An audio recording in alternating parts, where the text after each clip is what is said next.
동지 여러분 안녕하십니까? 총선거의 해가 밝았습니다. 여러분이나 저나 또 자유파 국민 모두가 다 이번 총선은 꼭 이겨야 한다. 그래서 윤석열 정부, 윤석열 대통령을 보호하고 성공시키고 2027년 정권 재창출에까지 내달아가야 한다. 이렇게들 생각하십니다. 선거에서 이기려면 전략이 필요합니다. 삼국지에 보면 적벽대전 있죠. 조조가 100만 대군을 몰고 호호탕탕 내려왔는데 10만의 촉오 연합군한테 대패했습니다. 조조가 목숨만 간신히 건지고 도망갈 정도의 참패였는데 왜 100만이 10만한테 그렇게 졌을까? 전략 때문입니다. 10만으로도 이길 수 있는 게 전략이고 100만으로도 대참패를 당하는 것이 전략의 부재입니다. 오늘 저는 동지 여러분께 이번 총선 그리고 2027년 정권 재창출로까지 가는 일련의 정치 과정에서 우리가 승리하려면 전략 구사를 제대로 해야 된다. 이 점을 말씀드리려고 왔습니다. 전략이라는 게 뭐냐? 세상에는 100가지 사람이 있으면 100명의 사람이 있으면 100가지 전략이 있죠. 그런데 그 전략의 핵심은 뭐냐 하면 정치 본질에 정확하게 부합하는 것이어야 합니다. 무슨 얘기든 다 할 수 있어요. 그러나 그것이 인간의 본성, 정치의 본질에 부합하는 것이냐 아니냐에 따라서 전략의 승패가 결정된다고도 할 수 있습니다. 그래서 다소 좀 원론적인 말씀부터 제가 좀 드리려고 합니다. 자, 정치란 무엇이냐? 정치란 무엇이냐? 가치의 권위적 배분 체계라고 이제 정치학에서 가르치는데요. 이게 무슨 말이냐면 인간의 욕망은 무한한데 우리가 갖고 있는 자원은 얼마 없기 때문에 이 자원을 둘러싸고 사람들이 싸울 수밖에 없다는 거예요. 이 투쟁할 수밖에 없는 사람들한테 자원을 나눠주는데 이걸 그냥 대충 나눠줘서는 반발이 생기잖아요. 이것을 권위적으로 나눠준다는 겁니다. 일단 국가가 나눠주면 찍소리 못하게 만든다는 거예요. 그 권위적 배분 체계, 이게 국가입니다. 그러면 정치는 이 국가 권력을 둘러싼 권력 투쟁이죠. 선거는 이 국가 권력을 쟁취하기 위한 선거라는 방식을 통한 권력 투쟁입니다. 그러니까 우리가 선거에서 이기기 위한 전략을 구사하려면 인간의 욕망은 무한하다. 그런데 나눠줄 자원은 얼마 없다. 그래서 그 나눠줄 얼마 없는 자원을 나눠줬을 때 불만이 생길 수밖에 없는데 이 불만을 제압하는 권위를 갖고 있는 권력만이 질서와 평화를 유지할 수 있다. 그리고 권력을 유지할 수 있다. 이게 정치의 본질이다. 이 점을 여러분들이 늘 가슴에 새기고 전략에 대한 고민을 해야 됩니다. 자, 얼마 안 되는 자원을 사람들한테 나눠줬는데 나눠주다 보면 많이 받는 사람, 적게 받는 사람 생길 수밖에 없죠. 나보다 능력이 뛰어난 것 같지도 않는데 많이 받는다 그러면 불만을 갖게 됩니다. 그럴 경우에 그 불만을 갖는 사람들, 이 사람들을 승복시키는 힘은 두 군데에서 나옵니다. 첫째는 설득하는 거예요. 사정이 이러이러하므로 네가 좀 이해해라. 이렇게 설득하는 건데요. 이게 아주 좋은 방법, 평화적인 방법이긴 하나 잘 안 돼요. 그래서 어쩔 수 없이 두 번째 방법을 사용합니다. 이 세상에 있는 모든 국가 권력은 이 두 번째 방법을 사용합니다. 그게 뭐냐? 협박입니다. 내가 이렇게 나눠줬는데 너 불만 있어? 그래도 일단 들어. 안 들으면 너 감옥 보낼 거야.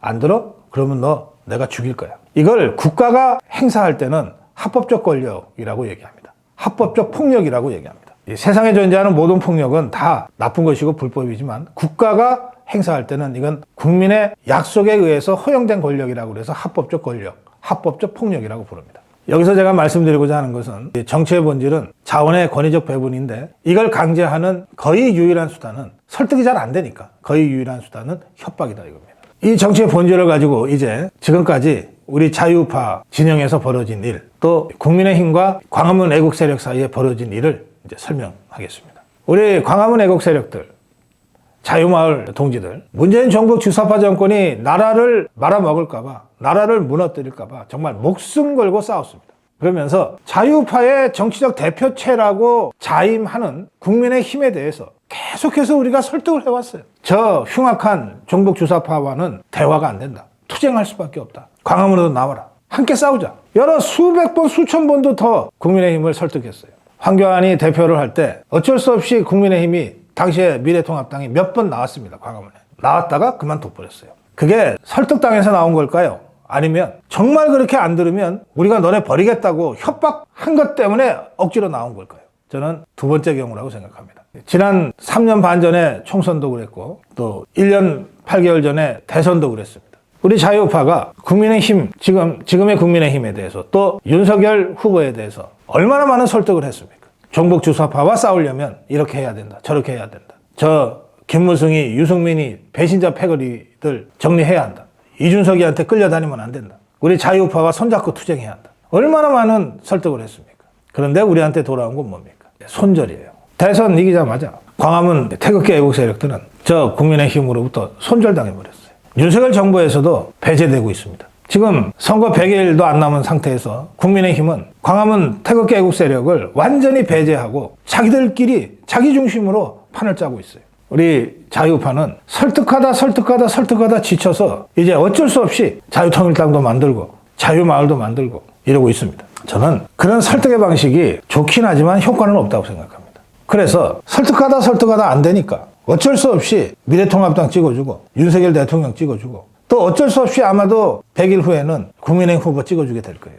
그렇게 되면 4월 10날 총선 후에 이기면 이기는 대로 국민의힘이 이기면 이기는 대로 자기들이 잘나서 이겼다 그럴 거고 태극기 애국 세력은 괜히 귀찮은 존재들이라고 다시 손절하려고 할 겁니다. 지면 바로 저 광화문 태극기 애국 세력 때문에 자유마을 때문에 자유통일당 때문에 졌다고 모든 책임을 전가하게 될 거예요. 솔로몬의 재판이라고 하는 거 있잖아요.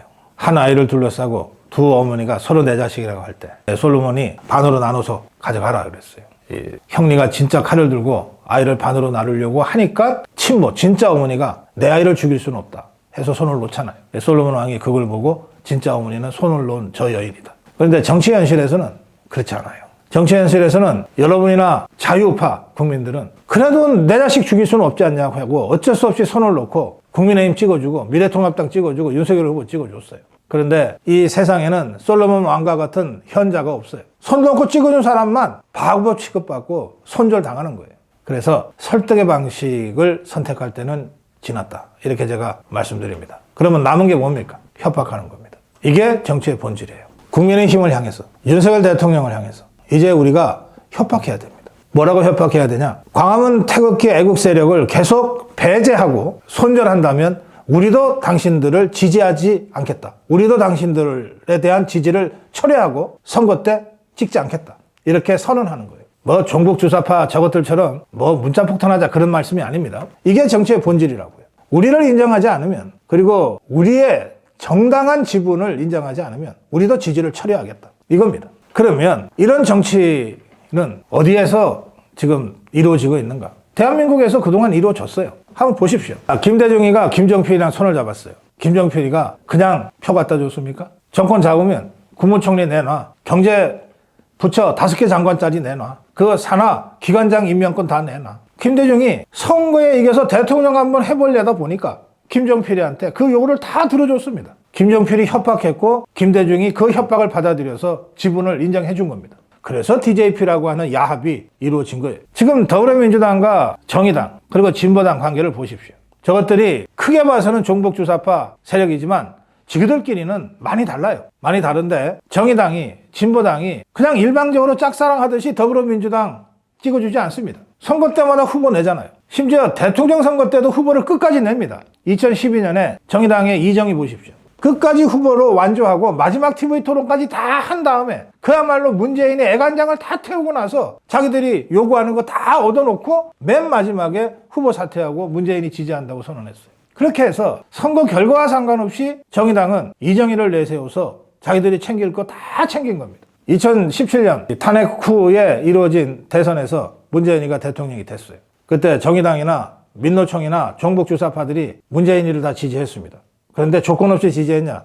전혀 안 그렇습니다. 자기네 위원장 감옥에 gat혀있는 사람 석방하라. 수많은 요구들을 내세웠고 그렇지 않으면 우리 지지 못하겠다. 그래서 문재인이가 다 들어줬어요.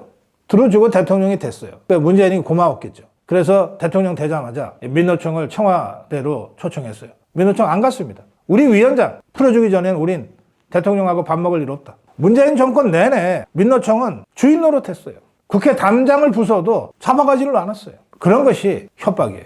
간단합니다. 우리 힘이 필요하냐? 그러면 우리 지분을 인정해라. 인정하기 싫으냐? 그러면 우리 지지를 기대하지 마라. 재작년에 있었던 2022년입니다. 대선에서 정의당 심상정이가 끝까지 대선 후보로 개표까지 갔어요. 실제 대선 차이는 20여만 표밖에 나지 않았기 때문에 심상정이가 2012년에 이정희처럼 막판에 후보 사퇴하고 문재인이 이재명이 손 들어줬으면 결과를 알 수가 없었어요.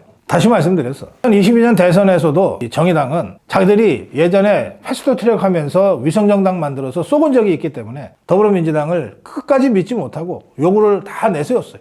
요구 조건을 내세웠는데 이재명이가 그거를 안 받았어요. 그러니까 결렬된 겁니다. 우리 자유파나 종북주사파나 여당이나 야당이나 정치를 하는데 그 정치의 본질은 협박이라는 겁니다. 합리적으로 계산할 줄 아는 지도자라면 그 협박을 통해서 요구되는 지분이 어느 정도인지를 정확하게 계산해서 그 요구를 받아들였을 때 자신이 얻을 이익이 크면 받아들이는 거고, 그 요구가 너무 지나쳐서 자기가 얻을 이익보다 그 요구대로 해줬을 경우에 손해가 더 크다 그러면 안 받아들이는 거예요.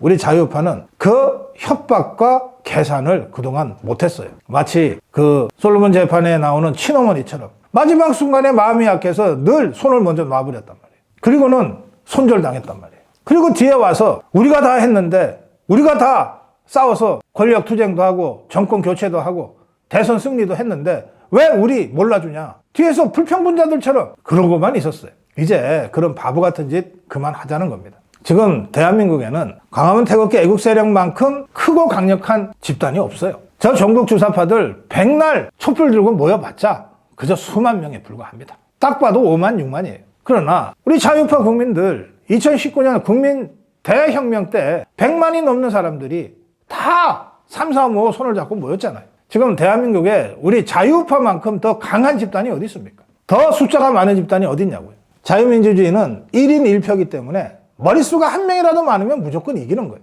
그런데 왜 우리는 가장 많은 머릿수를 가지고 가장 강력한 응집력을 갖고 있으면서도 완전히 찬밥 신세고 손절이나 당하고 있냔 말이에요. 이게 정치화되지 않았습니다. 협박이라고 하는 정치의 본질을 꿰뚫지 못했습니다. 그래서 그 국면에 유효한 전략구사를 제대로 하지 못했습니다. 조금 다른 말씀을 드리겠습니다. 우리는 자유민주주의 체제에 살고 있어요. 그것도 19세기, 20세기가 아니라 그야말로 다양한 집단, 이해관계, 계층이 있는 다원적 사회에 살고 있어요. 이런 사회에서는 어떤 정당도 대표권을 독점할 수 없습니다. 불가능해요. 모든 정당은 다 부분적인 대표성밖에 없는 거예요. 국민의힘이 자유파 전체의 대표성을 갖고 있는 정당이라고 누가 인정합니까? 자유파 정당인 것 같기는 한데 그중에는 배신자도 섞여 있고 사실은 좌파 같은 우파도 섞여 있고 진정으로 대한민국을 걱정하는 광화문 태극기 애국 세력은 거의 포괄하고 있지 못하잖아요. 그러면서 자유파의 정치적 대표체를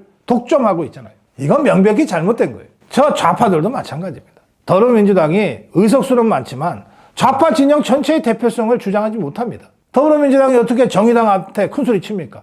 진보당한테 어떻게 큰소리 칩니까? 어떻게 동부연합한테 큰소리 치냐고요? 못 쳐요. 그들은 더불어민주당이나 국민의힘이나 대중정당에 불과합니다. 공산당 같은 전위정당이라면 우리는 계급의 대표성이 있다고 독점권을 주장할 수 있지만 대한민국에 있는 모든 정당은 다 전위정당이 아니라 대중정당이에요. 대표성을 독점할 수 없습니다. 따라서 많은 정당들이 대표성을 분점할 수밖에 없는 거예요. 우리 자유파 진영을 보더라도 광화문 태극기 애국 세력을 대표하는 자유통일당이 있는가 하면 여러 종류의 사람들이 섞여 있는 국민의힘이 있는 거예요. 저 좌파들도 민노총, 전투적인 좌파를 대표하는 정의당이나 더 강경한 진보당이 있는가 하면 어중이 떠중이들이 다 모여있는 더불어민주당도 있는 거예요. 어느 정당도 진영의 대표성을 독점적으로 가질 수 없어요. 따라서 이런 상황에서 선거에 이기려면 연대와 연합이 불가피합니다. 어차피 특정 진영의 대표성을 독점하지 못하는 한 이 진영의 표 전체를 모으려면 지정에서 활동하는 재정당 사회단체와의 연대를 통해서 표를 모을 수밖에 없어요. 그걸 좌파들은 체질적으로 잘해요. 통일전선 전술이라고 하는 오래된 공산당 혁명 노선에 입각해서 통일전선 전술이라고 하는 전략구사를 아주 유연하게 잘합니다. 더불어민주당이 진보당한테 큰소리 안 칩니다. 우리가 대표다라고 큰소리 안 친다고요. 선거 때 늘 연대하죠. 때로는 이해할 수 없이 양보해 가면서 연대합니다. 지난번 전주 보궐선거 더불어민주당 후보 안 내잖아요. 그래서 진보당의 어떤 자가 국회의원 되잖아요. 이런 식으로 분립하고 연대하는 거예요. 그런데 우리 자유파는 분립을 제약시해요. 자유통일당이 만들어졌다는 것만으로 분열한다고 손가락질한다고요. 이거는 정치가 뭔지도 모르고 더구나 대중정당이 어떤 건지도 모르는 그런 소리입니다. 그래서 우선 자유우파 진영에도 정체가 불분명한, 그런데 어쨌든 자유우파 같기는 한 국민의힘이 있고 광화문 태극기 애국 세력의 확실한 자유우파 정체성을 가진 전투적인 자유주의 정당, 자유통일당이 있다. 그 밖에 우리 공화당도 있고, 또 정당은 아니지만 정당 이상으로 강력한 투쟁력과 동원력을 가진 수백 수천 개의 우리 자유우파 단체들이 있다. 이렇게 놓고 봐야 돼요. 이게 다 제각각 분립할 수 있는 근거들이 있는 거예요. 이렇게 해서 각계약진을 하다 보면 진짜로 분열이 될 수 있어요. 각계약진 하다가 선거를 앞두고 함께 연대할 수만 있다면 분립과 연합이라고 하는 정치의 최고 수준의 전략 구사가 가능해지는 거예요. 그러면 이 연합의 책임은 누구한테 있는가? 모두에게 다 있습니다. 그 중에서도 덩치가 큰 정당의 책임이 더 크죠. 당연히. 이번 총선을 앞두고 국민의힘은 국민의힘대로, 자유통일당은 자유통일당대로 후보도 모으고 출마도 시킬 거예요. 이대로 끝까지 가면 아마도 자유파 진영의 표분산으로 종북주사파들의 어부지리를 얻을지 몰라요. 그럴 때 이 분열을 막을 책임이 누구한테 있느냐? 국민의힘한테도 있고 자유통일당한테도 있어요. 그런데 더 큰 책임이 어디에 있느냐? 그건 당연히 덩치가 더 큰 국민의힘한테 있는 거예요. 책임 뒤집어쓰기를 겁내지 맙시다. 어차피 한두 번은 겪어야 될 일이에요. 다시 2년 전 대선으로 돌아가서 한번 보십시오. 정의당이 심상정의를 끝까지 완주시켰어요. 그리고 그게 얼마나 영향을 미쳤는지 모르지만 어쨌든 이재명이가 졌어요. 지고 난 다음에 더불어민주당이 이재명이가 정의당이나 심상정의를 너 때문에 졌다고 비난하고 그랬습니까? 그런 거 보셨어요? 거꾸로죠. 야, 저것들 말 안 들어줬다고 끝까지 나가서 우리가 지게 만드네. 야, 조심하자. 신경 거스리지 말자. 다음 선거에도 쟤네들 힘을 우리가 빌려야 돼. 웬만하면 요구하는 거 이제 앞으로 들어주자. 협박이 먹히는 거예요. 정의당의 협박이 먹히는 거라니까. 그래서 저는 이번 총선을 앞두고 국민의힘이 이 분립과 연대를 이뤄나가는 더 큰 책임이 있다고 하는 점을 분명히 하고, 그리고 광화문 태극기 애국세력, 자유통일당 그리고 자유마을은 이 국민의힘에 대해서 합리적인 수준에서 계산할 수 있도록 협박을 해야 된다. 이렇게 말씀드립니다. 우리의 요구를 받아들여라. 그렇지 않으면 우리는 지지를 철회하겠다. 우리의 요구를 받아들여라. 그렇지 않으면 우리는 독자적인 후보를 낼 수밖에 없다. 우리의 요구는 1, 2, 3, 4, 5 이것이다. 근데 이 요구가 단에 날아가는 요구가 나와서는 연대가 성사 안 되겠죠.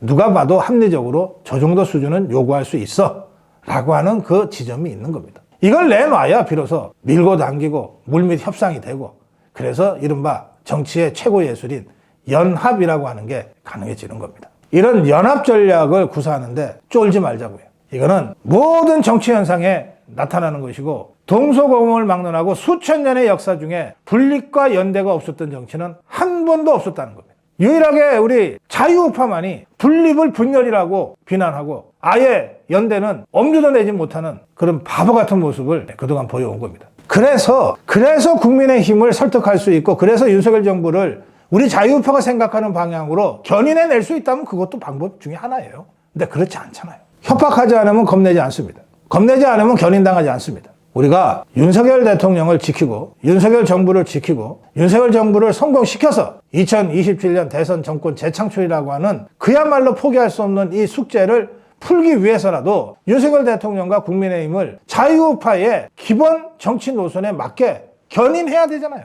무조건 따라간다고 해서 정권 재창출이 될 것 같습니까? 올바른 방향으로 자유우파의 정체성에 맞는 방향으로 국민의힘을 개조하고 윤석열 대통령을 끊임없이 견인해야 될 것 아닙니까? 견인하기 위해서는 힘이 필요하다고요. 협박력이라고 하는 게 필요하다고요. 그동안 우리 자유우파는 수많은 단체로 흩어져 있고 개인으로 흩어져 있어서 이 원리를 알면서도 이걸 협박력으로, 견인력으로 정치화시키는데 실패해왔어요. 이제 자유통일당과 자유마을이라고 하는, 그리고 수많은 자유우파 유튜브들이라고 하는 이런 핵심적인 요소들이 갖춰졌습니다. 구슬이 서말이라도 꿰어보배라고 이 핵심적인 요소, 자유통일당과 자유마을과 자유우파 유튜브들을 어떻게 하나로 꿰어내서 국민의힘이 감히 무시하지 못하는 정치력으로 윤석열 대통령과 윤석열 정부가 감히 가볍게 볼 수 없는 그런 견인력으로 전환시켜낼 것이냐. 이게 자유우파 정치 지도자들의 핵심적인 과제입니다. 이거 해내지 못하면 지도력을 인정할 수 없는 거예요. 이걸 해내지 못하면 정광훈 목사는 종교 지도자는 될 수 있을지 몰라도 정치 지도자는 될 수 없는 거예요. 이걸 해내지 못하면 수많은 자유우파의 지도자들이 광화문에서 집회는 할 수 있을지 몰라도 정치 지도력을 발휘할 수는 없는 거예요. 저는 이번 총선이 자유우파가 진정으로 정치화되고 정치 세력으로 전환하고 그 과정에서 뛰어나고 탁월한 정치 지도자들이 출연할 수 있는 절호의 기회라고 생각합니다. 그래서 제가 여러 동지들께 말씀드립니다. 또 이 방송을 보고 계시는 자유우파 동지들, 자유우파의 지도자들께 말씀드립니다. 정치를 합시다. 거리투쟁, 대중집회, 이거는 정치에 기반은 되지만 그 정치 자체는 아니에요. 우리가 광화문 국민대혁명의 그 찬란한 기억을 가슴에 안고 있지만 이것 자체가 바로 정치는 아니라는 거예요. 이제는 그 자유우파의 폭발적인 힘을 정치력으로, 견인력으로 전환시켜내야 될 때입니다. 그럴 때 그 정치력의 본질이 뭐냐? 정치의 본질, 협박에 있다. 이 점을 제가 오늘 여러분께 특별히 강조드립니다. 여러분의 선거를 거치면서 여러분들이 한결같이 황교안 때 미래통합당을, 그리고 2년 전에는 윤석열 후보를 찍었어요. 찍고 난 다음에 기분이 어땠습니까? 정말 즐겁고 행복했나요? 흔쾌했나요? 모르긴 해도 2020년 4.15 총선 때 미래통합당을 찍어놓고도 이거 자유통일당을 찍어야 되는데 하셨을 거예요. 2년 전에 윤석열 후보를 찍어놓고도 어쩔 수 없어서 찍었지. 어떡하니? 이재명이가 정권 잡고 종북주사파가 정권 5년 연장하는 건 우리가 막아야 되잖아. 찍고 난 다음에 정말 우리가 한번 제대로 찍었다. 즐겁게 흔쾌하게 말 그대로 축제처럼. 아니 선거는 민주주의에 꽂히고 축제라잖아요. 찍어놓고 정말 그렇게 흔쾌한 축제와 같은 그런 분위기를 우리가 느낀 적이 거의 없지 않습니까? 제 기억으로는 2012년에 박근혜를 찍고 난 다음엔 다들 흔쾌했어요. 정말 기분 좋게 찍었다 했어요. 이 차이가 뭐냐? 진정으로 우리가 원하는 후보를 찍었냐? 어쩔 수 없이 찍었냐 이 차이입니다. 그런데 정치라고 하는 게 어쩔 수 없이 선택해야 될 때가 더 많아요. 그러면 어쩔 수 없이 선택해야 될 때 최소한 왜 이 어쩔 수 없는 선택을 할 수밖에 없는가를 설명할 수 있어야 되잖아요. 적어도 자기 자신에게라도. 그럴 때 어쩔 수 없이 국민의힘을 찍었다. 어쩔 수 없이 윤석열 후보를 찍었다. 그러나 이것은 다음의 전진을 위한 차선적 선택이다 라고 설명할 수 있어야 되잖아요. 다음에 전진을 위한 차선적 선택으로 찍었기 때문에 선거에서 승리한 다음에는 우리에게 이런 기회가 주어질 거다. 이걸 설명할 수 있어야 되잖아요. 적어도 여러분들의 가까운 동지들한테는. 그것을 해내는 것이 분립과 연합의 정치입니다. 그걸 가능하게 하는 것이 협박의 힘입니다. 오늘 동지 여러분께 선거를 100일도 안 남긴 시점에 제가 이런 말씀을 드리게 됐는데, 선거는요 100일밖에 안 남았다고 조급해할 거 없습니다. 실제로 법정 선거 기한은 2주일이에요. 2주일입니다. 지금부터 그때까지는 선거판을 짜는 시간입니다. 이제부터 본격적인 선거 정치가 시작되는 겁니다. 이제부터 본격적으로 분립과 연합의 정치가 구현되는 거예요. 우리 자유우파는 이 분립은 이미 돼 있어요. 이것을 연합의 힘으로 전환시켜낼 수 있는 정치적 리더십만 확보된다면 국민의힘을 견인해내고 윤석열 대통령을 견인해내서 찍고 난 다음에 즐겁고 흔쾌한 선거를 우리가 만들어갈 수가 있습니다. 자유파 국민 여러분, 우리가 주인입니다. 어떤 경우에도 여러분이 대한민국의 주인이고 대한민국 정치의 주인이라고 하는 점을 잊지 마시기 바랍니다. 고맙습니다.